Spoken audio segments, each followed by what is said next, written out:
Saat ini kami sudah berada di Terminal 3 Bandara Soekarno-Hatta, tepatnya di kedatangan internasional, di mana pada hari ini tanggal 26 Juni 2025 akan tiba sekitar 30-an lagi warga negara Indonesia di Iran yang dievakuasi ke Indonesia. Nah, dari 31 WNI ini, 8 diantaranya ini merupakan anggota keluarga dari staf KBRI di sana. Sampai sejauh ini pemirsa, kalau Anda lihat di sini para awak media sudah menunggu kedatangan dari para WNI yang akan tiba nanti.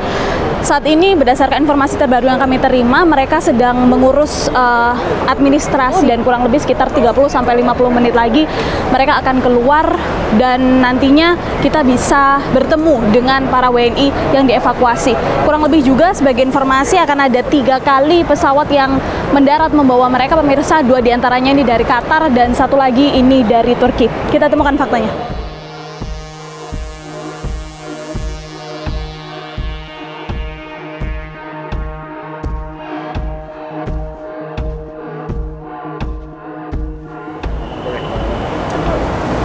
Ya, tampak baru saja pemirsa keluar 18 orang WNI yang diterbangkan dari Qatar menuju ke Indonesia.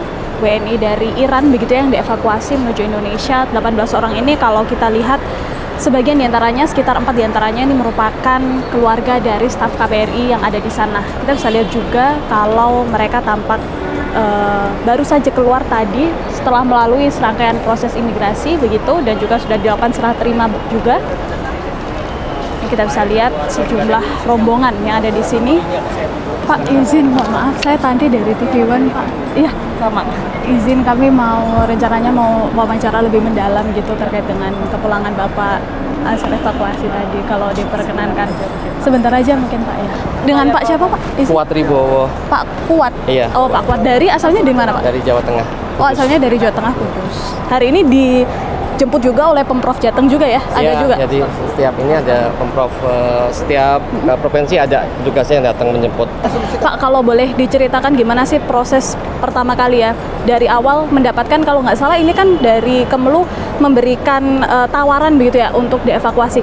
Ceritanya dari awal mula, pertama kali mendapatkan tawaran evakuasi sampai kemudian akhirnya memutuskan dan akhirnya sampai ke Indonesia pada hari ini. Oke. Jadi kita sejak ada penyerangan hari pertama itu kita udah komunikasi dengan embassy dengan melalui WhatsApp. Kita ada grup WhatsApp sendiri buat warga negara Indonesia. Itu kita saling share informasi, terus saling collect informasi juga mana-mana yang belum terdaftar. Jadi memang gerak cepat kita. Terus akhirnya dilihat dari situasi yang udah mulai memburuk, terus kita sempat ada Zoom yang inisiasi sama Kemenlu dari Jakarta. Kebetulan memang internet jelek, jadi nggak bisa semua orang bisa ikut Zoom. Intinya di Zoom itu briefing untuk setiap orang harus menyiapkan bekal untuk kita evakuasi. Jadi kita menyiapkan satu tas yang isinya itu dokumen-dokumen yang memang harus dibawa dan pakaian secukupnya. Dari penyataan siaga 1 sampai dikasih waktu 24 jam untuk bisa ke meeting point. Meeting point-nya di KBRI Teheran. Gitu. Jadi begitu tanggal 18 Zoom meeting, tanggal 19-nya di-declare siaga 1.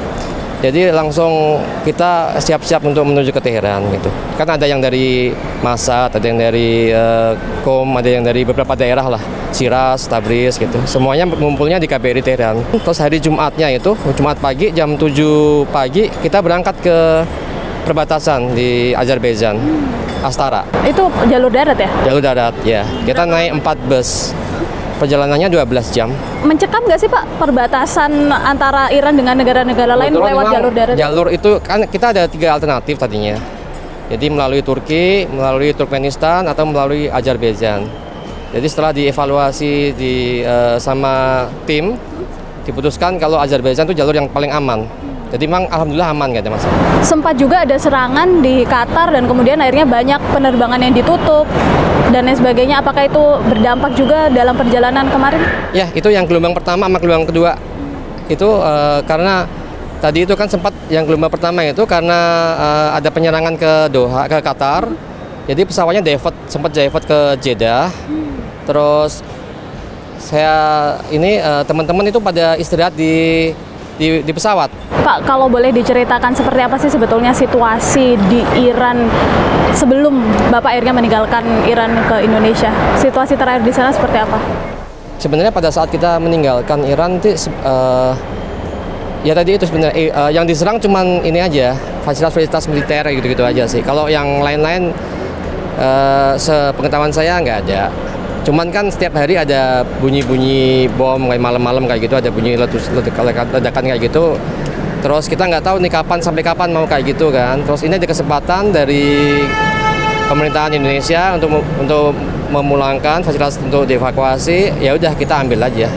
Karena kita nggak tahu sampai kapan itu berakhir. Gitu. Pak, kok sebelumnya sudah berapa lama tinggal di Iran?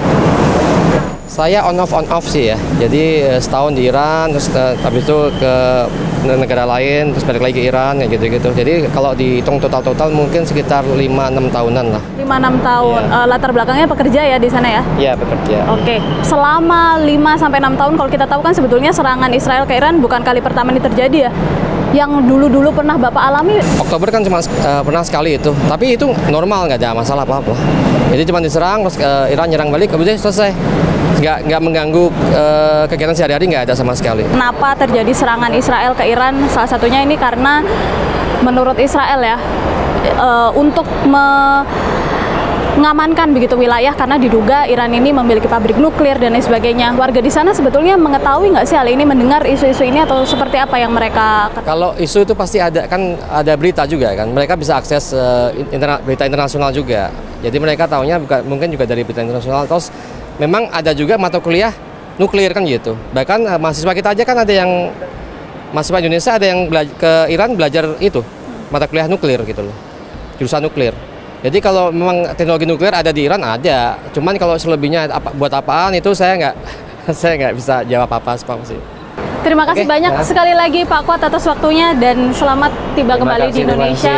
Terima kasih sekali kepada pemerintah Indonesia, ke Kemenlu, Pemprov juga, sama KBRI Teheran, KBRI Baku, dan ada bantuan juga dari KBRI Moskow dan seluruh warga Indonesia. Terima kasih sekali. Terima kasih banyak Pak. Sehat-sehat. Terima kasih. Ya, pemirsa, kalau tadi berdasarkan wawancara kami ya dengan salah satu WNI yang baru saja tiba di sini tadi, nyatakan kalau memang perjalanan evakuasi ini berjalan relatif aman seperti itu, dan tentunya mereka juga disambut oleh pihak-pihak dari KBRI atau dari Kemlu juga sendiri sudah diserah terimakan, dan semoga kita juga berharap supaya situasi di sana tetap kondusif, mengingat masih ada sejumlah warga negara Indonesia yang masih berada di Iran. Kita temukan fakta selanjutnya. Ada 4 orang WNI yang bermukim di Israel itu sudah meminta evakuasi dan sudah dilakukan evakuasi kepada mereka.